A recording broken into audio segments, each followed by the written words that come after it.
Et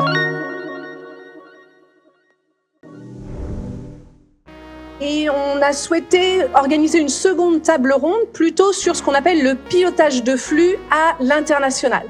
Et vous allez voir se dégager des profils, des compétences un petit peu différentes, puisque nous sommes conscients que lorsqu'un étudiant fait le master LEA ou une licence LEA, il n'aspire pas nécessairement à évoluer dans les métiers du commerce. Et il existe beaucoup d'autres solutions pour pouvoir utiliser les langues étrangères, d'une part, ce qui est souvent ce qui vous intéresse, et deuxièmement, pour pouvoir évoluer dans l'univers du commerce international. Donc, on enchaîne sans plus tarder par cette seconde table ronde. Donc, on va commencer par Émilie Morel. Émilie Morel, qui est chef de projet logistique au niveau du groupe Airbus.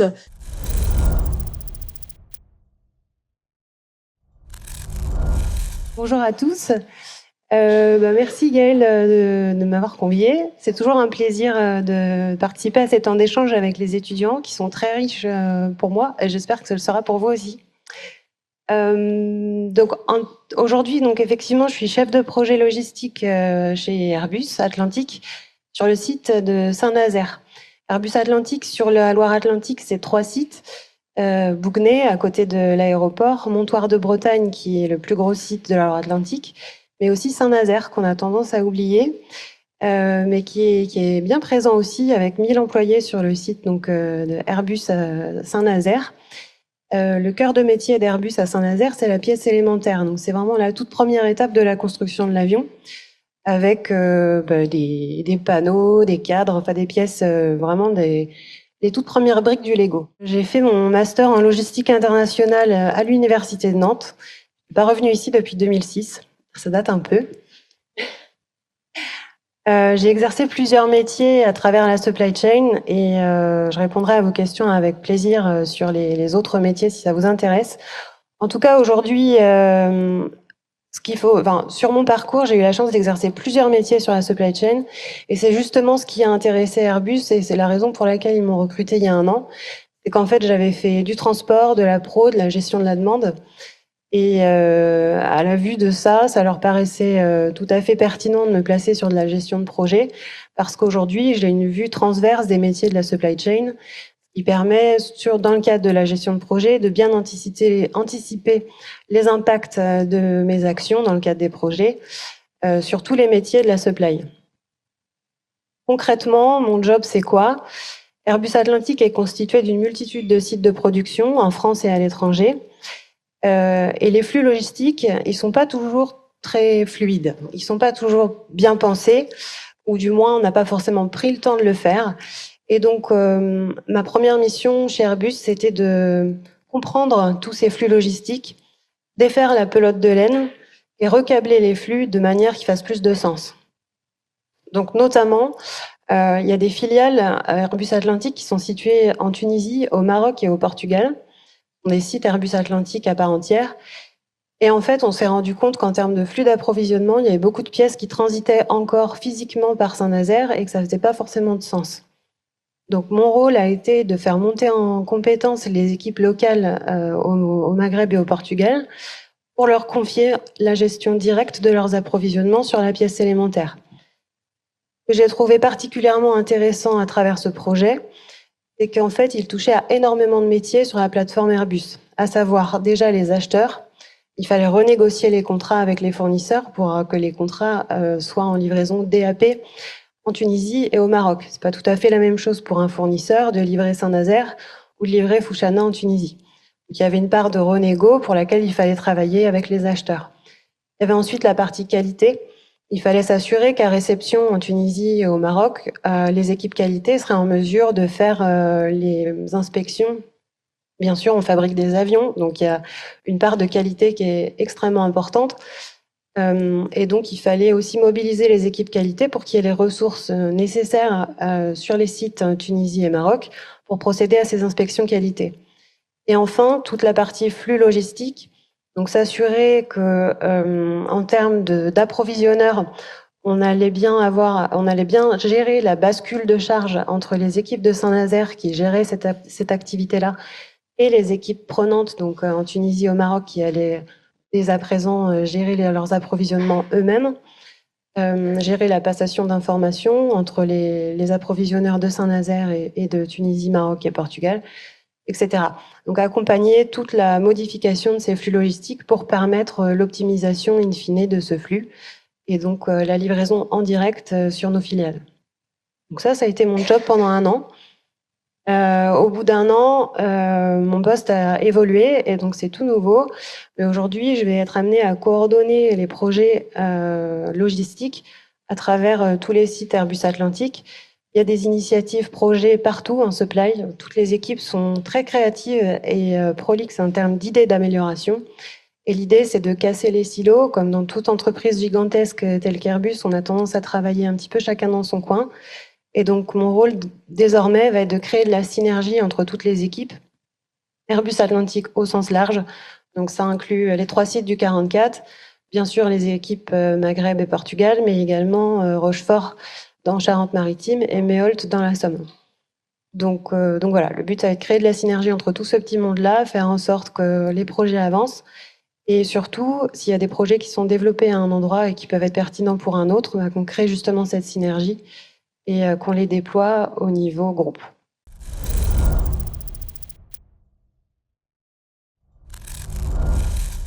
Oui, c'est une bonne définition du S&OP. Alors, S&OP, c'est quand on écoute Émilie, je me mets à la place d'un étudiant aujourd'hui en licence 3. Alors, on a quelques étudiants de Master 1 et vous êtes les bienvenus. Ça peut sembler être un monde où il y a un jargon un peu spécifique, des acronymes qu'on n'a pas l'habitude d'entendre tous les jours. Si tu devais résumer ton travail globalement aujourd'hui et faire le lien avec la filière LEA, quelles sont finalement les qualités qu'on développe grâce à une formation LEA qui fait qu'on a toute notre légitimité dans l'univers de la logistique? Alors moi, je pense à 2 choses. La première, c'est la capacité d'adaptation. Comme vous pouvez voir sur mon parcours, j'ai fait un petit peu de tout. J'ai fait du transport, j'ai fait du service client, j'ai fait de la pro, j'ai fait de la demande et maintenant du projet. Donc on peut se dire à la lecture du CV, ça part dans tous les sens. En fait, non, il y a une cohérence et sans cette variété d'expériences au préalable, je n'aurais pas eu accès au poste que j'ai aujourd'hui. Je dirais qu'un des grands enseignements du cursus universitaire, notamment ici à LEA, c'est cette capacité d'adaptation à des métiers nouveaux. Les métiers que vous exercerez dans 10-15 ans, très probablement, ils n'existent pas encore.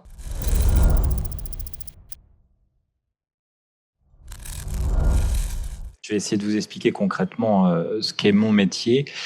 Déjà, je dois faire attention parce qu'à côté de moi, j'ai mon client. C'est ça. Émilie, faut que je fasse attention à ce que je dis, mais normalement, nos discours devraient correspondre. Alors, la logistique, en fait, on ne connaît pas trop. Pourquoi? Parce que la plupart du temps, ça se passe bien. Et souvent, on entend parler de logistique quand ça coince, quand il y a un grain de sable. Je vais vous donner 2 exemples. Il y a à peu près, c'est en mars 2021, je crois. Je pense que tout le monde a entendu parler d'un port-conteneur dans le canal de Suez. La logistique et le transport international, c'est comment on connecte en fait tous les pays du monde entre eux dans les échanges internationaux.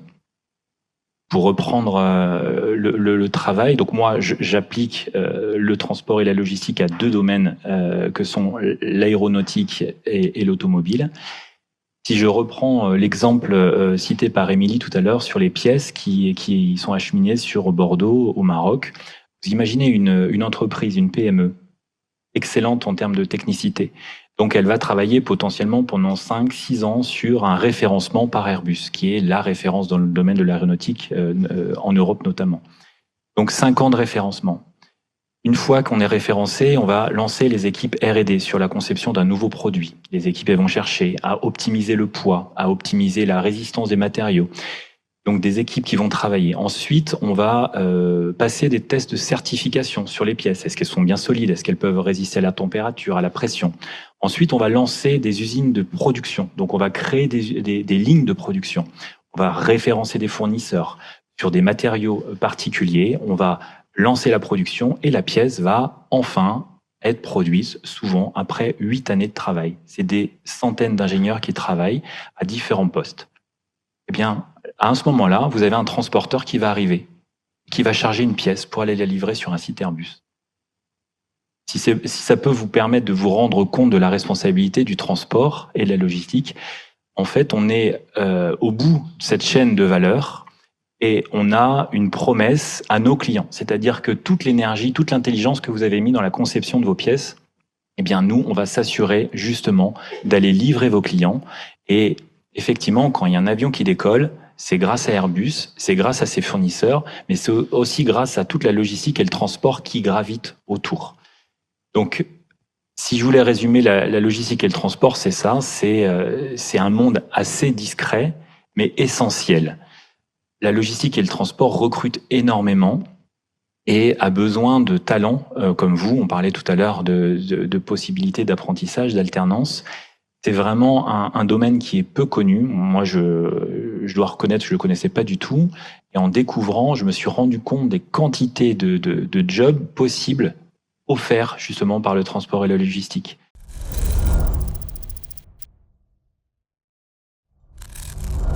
Est-ce que tu aurais une question à nous poser? Et on va leur demander s'ils pensent que cette question, la réponse est oui ou la réponse est non.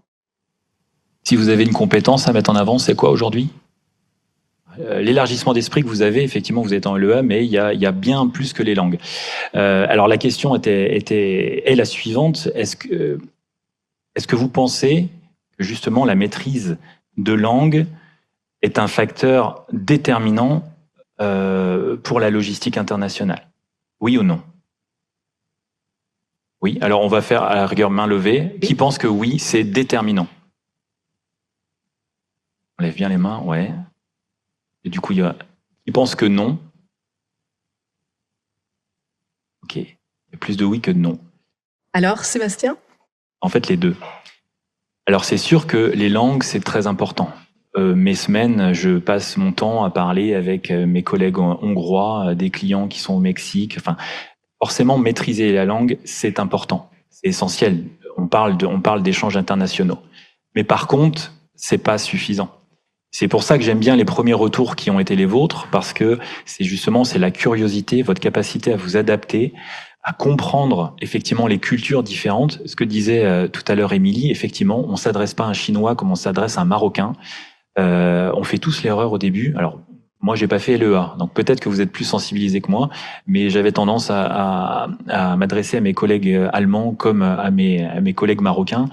Et puis en fait, on se rend compte rapidement que les effets sont pas les mêmes. Effectivement, il y a des codes à bien maîtriser. Mais aussi la curiosité, savoir rentrer, poser des questions, en fait. Et ça sera valable aussi dans vos stages, comme je le disais tout à l'heure, ne pas juste faire et poser la question pourquoi je le fais. Pour la petite anecdote, je me souviens quand je suis arrivé dans le monde de l'entreprise, j'étais plutôt à l'aise en Excel. Et donc ça s'est su autour de moi, d'un bureau à l'autre. Et puis à un moment, il y a une personne qui est venue me demander « Est-ce que tu pourrais m'aider par rapport à Excel ? J'ai une question. » Je dis « Oui, pas de problème. » Et en fait, je lui avais créé une macro à cette personne qui lui faisait gagner en gros 2 jours de travail par semaine. Et toutes les semaines, elle avait 2 jours. Et du jour au lendemain, son travail a changé. Alors je doute pas qu'avec les outils actuels, c'est bien ça que vous allez pouvoir aussi apporter. Donc la curiosité et votre capacité à synthétiser, ça c'est vraiment quelque chose de très important. Donc les langues, oui, mais pas que.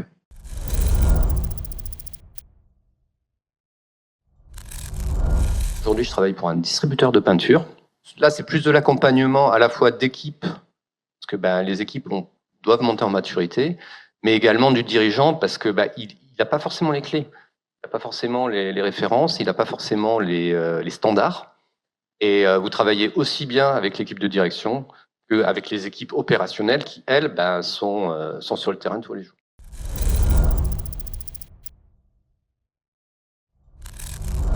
Dans le cadre de cette table, il s'agissait de vous montrer qu'un étudiant de LEA peut évoluer chez ce qu'on appelle un chargeur, c'est-à-dire les fabricants, les producteurs, l'industrie.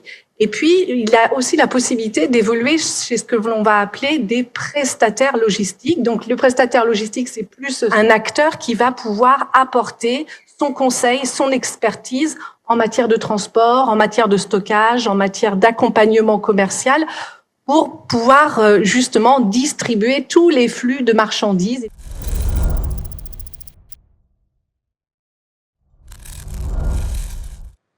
Ma question, c'est comment trouver un stage ou un job d'été en alternance si on a une licence LEA? L'alternance, c'est très différent parce qu'on est sur un temps long. Une alternance, c'est à minima 1 an, voire 2. Parfois, c'est sur toute la durée du master. Et là, c'est vraiment pertinent pour l'entreprise. C'est une solution qui est gagnante-gagnante. Pour l'étudiant, il va se former professionnellement dans un contexte vraiment concret.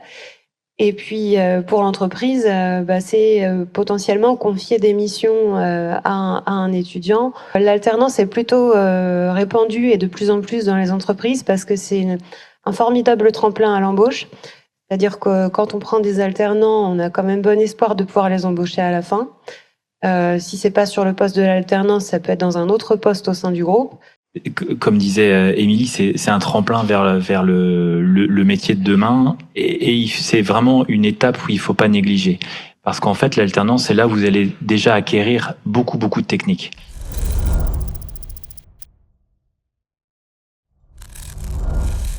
Mais pour autant, quand vous évoluez en alternance, mais c'est vrai aussi en stage, comme l'a dit mon collègue Abdallah tout à l'heure, si elle a décidé de signer ce contrat d'alternance, parce que c'est un vrai job que vous signez, vous êtes un salarié à part entière pendant 2 ans, vous êtes rémunéré pendant 2 ans, eh bien, une fois que le contrat est signé, ça veut dire que vous vous êtes choisi et l'entreprise fera de son mieux pour aussi aller vous faire développer des projets qui vous correspondent. Voilà, un très grand merci aux participants de cette table. Merci Christophe, merci Émilie, merci Sébastien.